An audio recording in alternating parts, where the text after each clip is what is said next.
Assalamualaikum warahmatullahi wabarakatuh. Apa kabar Bunda semuanya? Semoga dalam keadaan sehat walafiat, tidak kurang suatu apapun. Hari ini kita akan coba sharing tentang permasalahan ASI untuk ibu menyusui. Tentu masalah ASI sudah tidak asing lagi di antara Bunda ya. Apakah itu ASI? ASI merupakan cairan yang keluar dari payudara ibu yang diproduksi selama masa kehamilan sampai melahirkan.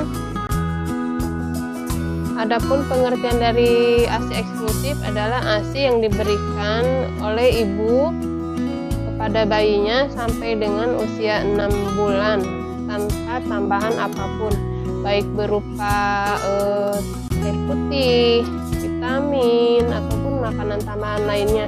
Hanya ASI aja yang diberikan kepada bayi sampai dengan usia 6 bulan, itu yang dinamakan dengan ASI eksklusif. Kemudian kita tahu ada 3 jenis ASI. Yang pertama yaitu ASI yang berupa kolostrum. Kolostrum itu ASI yang pertama keluar semenjak ibu melahirkan sampai dengan usia 3 hari. Kemudian yang kedua ada ASI transisi. ASI transisi yaitu ASI yang dikeluarkan oleh ibu dari hari ketiga sampai hari ke-8. Yang ketiga ada ASI yang dinamakan ASI matang, yaitu ASI yang dikeluarkan ibu dari hari ke-8 hingga seterusnya sampai bayi menyusui sampai dengan usia 2 tahun.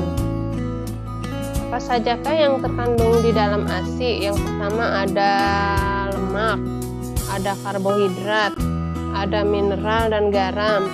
Kemudian ada vitamin E, vitamin D, dan vitamin K yang tentu saja sangat bermanfaat bagi pertumbuhan bayi. Adapun manfaat pemberian ASI bisa untuk bayinya, bisa juga untuk ibu. Kita coba bahas manfaat ASI untuk bayi. Yang pertama, bayi akan terhindar dari kekurangan gizi karena kandungan ASI sangat banyak manfaatnya. Kemudian bayi kemudian mengandung DHA untuk proses kematangan otak bayi sampai maksimal. Yang ketiga, merangsang emosional bayi. Adapun manfaat pemberian ASI untuk ibunya, yang pertama mencegah perdarahan pasca persalinan, kemudian mempercepat kembali tubuh ibu ke berat badan semula, mengurangi resiko kanker payudara dan kanker ovarium, memperkuat ikatan ibu dan bayi. Kemudian juga bisa sebagai alat kontrasepsi KB dan selama ibu belum menstruasi ya. Kalau ibu sudah menstruasi harus menggunakan alat kontrasepsi tidak untuk mencegah kehamilan. Sekarang kita sharing tentang permasalahan ASI. Banyak di antara ibu yang takut memberikan ASI kepada bayinya karena sesuatu hal. Banyak mitos juga di antara di seputar kita ya Bu tentang menyusui. Di antaranya bayi lebih sering menyusu, artinya bisa dikatakan bayi tidak mendapatkan ASI yang cukup. Padahal dengan bayi yang sering menyusu, produksi ASI akan makin bertambah, akan semakin lancar karena sering disusukan kepada bayinya. Kemudian ada beberapa juga yang menyebutkan bahwa payudara yang kecil disebutkan juga sebagai produksi ASI-nya sedikit, padahal bentuk payudara tidak menentukan produksi ASI banyak atau sedikit. Kemudian semakin lama menyusui, semakin sulit untuk bayi untuk diberikan makanan tambahan. Padahal tidak seperti itu ya Bu. Jadi bayi itu sampai dengan usia 6 bulan hanya cukup diberikan ASI, karena ASI itu juga merupakan makanan untuk bayi. Sampai dengan usia 6 bulan tidak diberikan makanan tambahan yang lain. Ada juga yang mengatakan selama bayi tidur tidak boleh dibangunkan. Padahal itu sebenarnya tidak boleh ya Bu. Jadi bayi tetap harus dibangunkan 2-3 jam untuk menyusu, biar produksi ASI ibu lancar dan semakin banyak.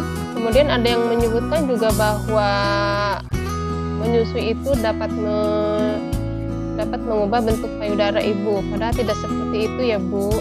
Kemudian ada yang menyebutkan lagi mengistirahatkan payudara dapat menghasilkan ASI yang lebih banyak. Padahal dengan bayi tidak disusukan langsung kepada ibunya, kemungkinan produksi ASI semakin sedikit. Jadi harusnya bayi rutin menyusu pada ibunya. Terus bagaimana sih caranya biar produksi ASI kita melimpah? Yang pertama, bisa dengan ibu memijat payudara setiap hari, atau sebelum menyusui kita pijat dulu payudaranya biar ASInya lancar. Kemudian ibu mengkonsumsi makanan yang bergizi, bisa dibanyakin sayuran ya Bu. Terus minum diperbanyak, lebih dari biasanya. Bisa kita minum 2 liter, bisa sampai 3 liter, karena biar produksi ASInya lancar. Kemudian ibu rutin memompa ASI saat bayi tidak menyusu langsung. Kemudian gunakan payudara ibu untuk menyusui secara bergantian saat menyusui bayi. Boleh mengkonsumsi suplemen untuk memperlancar ASI. Banyak suplemen yang dijual bebas. Cukup istirahat buat ibu dan ibu tidak stres. Mungkin itu sharing kita tentang permasalahan ASI pada ibu menyusui. Jadi tidak ada masalah buat ibu menyusui bayi untuk memberikan ASI eksklusif. Semangat menyusui ya Bu, semangat mengasihi ASI eksklusif. Terima kasih, semoga bermanfaat. Assalamualaikum warahmatullahi wabarakatuh.